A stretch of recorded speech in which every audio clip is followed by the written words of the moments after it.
Good morning. Welcome to the forecast discussion for February 6th, 2013. It's currently 9 a.m. and we have a lot to talk about today. Potential for a major winter storm for almost the entire northern Mid-Atlantic, and yes, even New England. New England is probably going to be the ground zero, so to speak, of this storm. I'm going to talk about it and explain why there's a lot of uncertainty and volatility in this forecast and break it all down for you. First of all, let's look at the current observations because they're actually happening. And that would be temperatures in the lower to mid 20s over the northern interior, temperatures ranging anywhere from 21 to 25 degrees. Over the Philadelphia and New York City metropolitan area and along the coast, temperatures range from the upper 20s to lower 30s with tranquil weather conditions overall. There is a little bit of fog here and there, a little bit of haze as we have a little bit of warm air moving into the region over some fresh snow cover. Yes, it's about trace to 2 inches, but still it's there. Also, watch out for black ice. Black ice is a major problem throughout the entire Philadelphia and New York City metropolitan area. Believe me, I know. You gotta use some caution, especially on the sidewalks and walking through parking lots. It could get a little bit slippery before you know it. Even in the afternoon hours, as temperatures rise into the 40s, you could have a few slick spots, let's say in the shade, that could catch you by surprise. So use some caution out there. Taking a look at the radar, you could see an area of snowfall developing over western and central New York and diving to the south and east. This is a cold front that will move through the region later on. I'm looking for a few scattered snow showers here. Nothing heavy, nothing too crazy.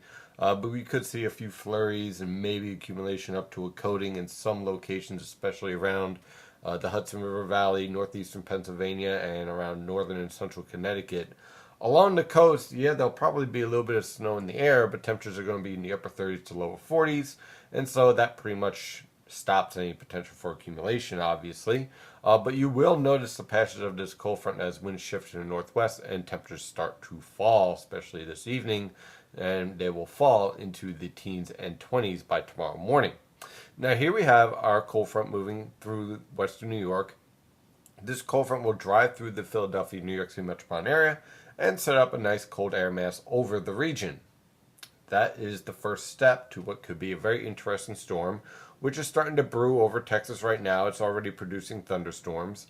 But let's take a look at the water vapor satellite picture to really get a full idea of what's happening here. When we look at the water vapor satellite picture, look at what we have. This is very interesting. This disturbance is really getting amped up, and it's stronger than what a lot of the American models are showing, the NAM and the GFS, but just about where it should be on the European and the Canadian model guidance. This disturbance, the polar disturbance, is also rather strong and pretty much on track with what's being shown on the European and Canadian model guidance. Why am I mentioning this? Why am I making this point? Because the models are not controlling the weather. You take the weather, you take the current observations, and you say, okay, what best fits the current observations to the forecast 6 hours out? And the best models, in my opinion, are the non-American models. The GFS, I think, is missing the potential here and the, let's just say, the speed of these disturbances. And the NAM is completely out to lunch. It doesn't actually handle this whole setup very well at all. European model guidance is a bit better, but there are a lot of questions. Let me stress this. There's a lot of questions with this forecast. For example, what is the timing between these two disturbances along the coast for a phase? The earlier these two storms phase, the colder the storm will be. Why? Because this has all the cold air and this has all the moisture. So if they phase earlier, the cold air gets locked into the coast faster, and what you see is potential, let's say for southern New Jersey, snow changing to rain and then quickly back over to snow. But the earlier it phases, the more snow is able to accumulate. And also that blunts the potential for temperatures to warm up in the afternoon on Friday if you already have the polar disturbance already phasing and already drawing that cold air towards the coast. So let's say instead of temperatures in the mid to upper 40s, they're more like in the upper 30s, which is much easier to cool off and get transition over to a snow threat rather than a rain threat. So there's a lot of questions here, a lot of questions as far as timing. The approach of this disturbance is going to be very, very significant to this forecast because that's going to time the potential for a ridge to develop around Montana and the northern Rockies, which sets up the timing of the phasing of these two disturbances. So we have a lot of moving parts here, a lot of questions. We have this storm here that's starting to blow up that will help to enhance a little bit of blocking to slow this whole setup down just enough. So you see, with all these moving parts, there's a lot of questions. A lot could go right and a lot could go wrong depending on your preference, whether you want a lot of snow or you just want a rainstorm or whatever. The point here is that we have to watch this storm carefully because the timing of this phase, if it sets up just right, could produce a lot of snow for the Philadelphia and New York City metropolitan areas. If the phasing is off by just 3 hours, then New York City and Philadelphia could end up with next to nothing, and Boston just gets crushed. It's all about the timing of that phase. So we're going to have to watch this storm very carefully. And let's not jump to any major conclusions as far as forecasting 30 inches of snow or anything of that respect until we really get a really good handle on how all of these disturbances that are pinwheeling around all actually interact with this whole setup.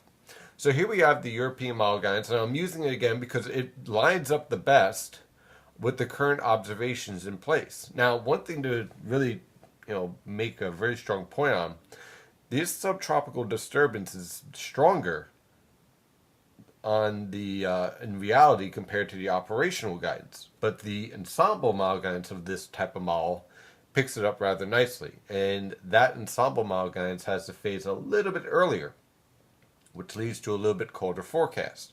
So again, there's a lot of uncertainty here. Here we are for this afternoon. Cold front blows through. Here's our high pressure system and our cold air building in. We should expect tranquil weather conditions today into tomorrow. Now here's tomorrow. Tomorrow evening is a very important time period for us because you get the ridge set up. Now the placement of this ridge is just good enough to allow interaction of these two disturbances. Notice that this disturbance is already going into a negative tilt here. Notice also, unlike yesterday, this high pressure system is further south, and you see cading, cold air damming down the east coast. And clearly we have cold air in place over the northern mid-Atlantic. Meanwhile, this disturbance is moving into the west coast a little bit slower than what was expected yesterday. So these little small details are becoming major important factors in this entire forecast. 72 hours out, which is on Friday night, this is where it really gets interesting. Note, first of all, our disturbances are interacting and starting to phase. Now, again, on the ensemble model guidance, this is actually far more phased than what's being shown here on the operational model guidance. Also notice we have convergence here at 500 millibars. Why is that important? Because our high pressure system is no longer running into northern Quebec. It's now staying put over central and southern Quebec, keeping the cold air in place. That cold air in place at the low levels of the atmosphere, combined with the interaction of these two disturbances, allows the potential for colder air to be pulled towards the coast. How fast? I don't know. It's too early to say. How cold does it get? Don't know. It's too early to say.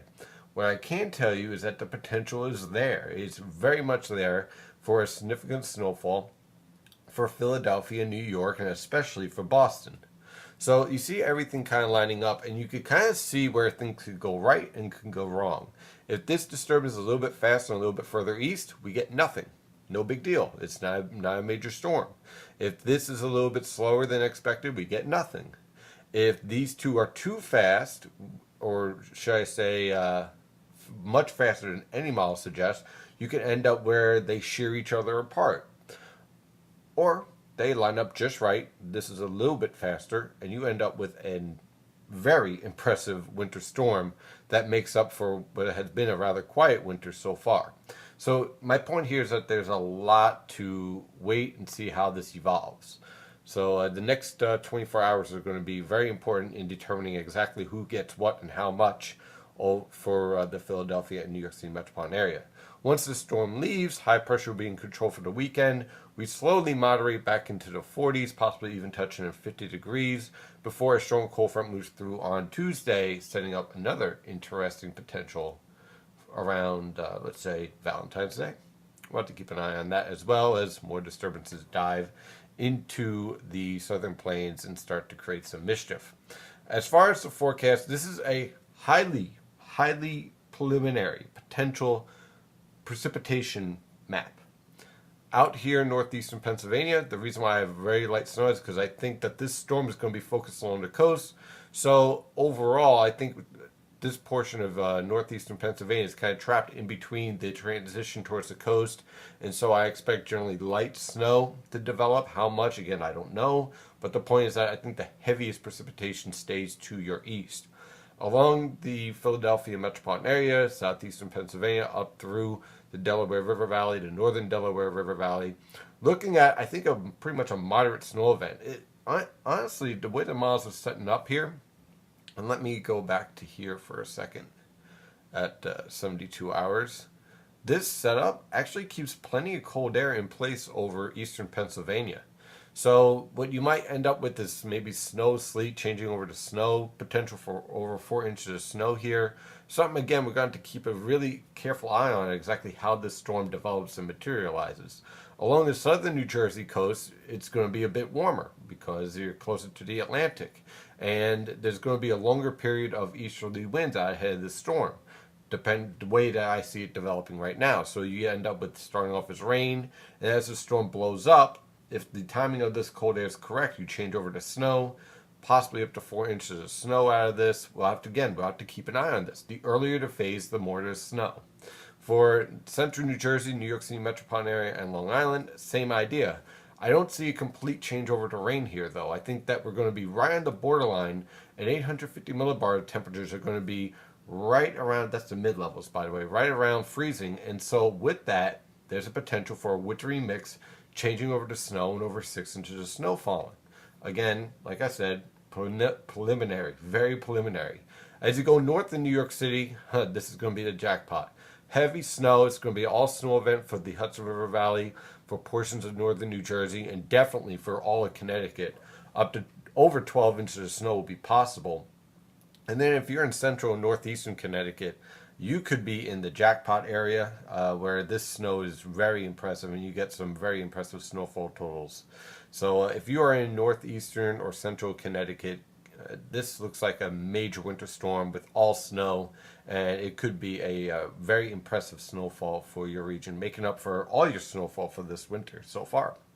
So that is the forecast discussion for today. Of course, I'm going to keep an eye on this storm, update when I think it is correct to do so, when I actually get more data.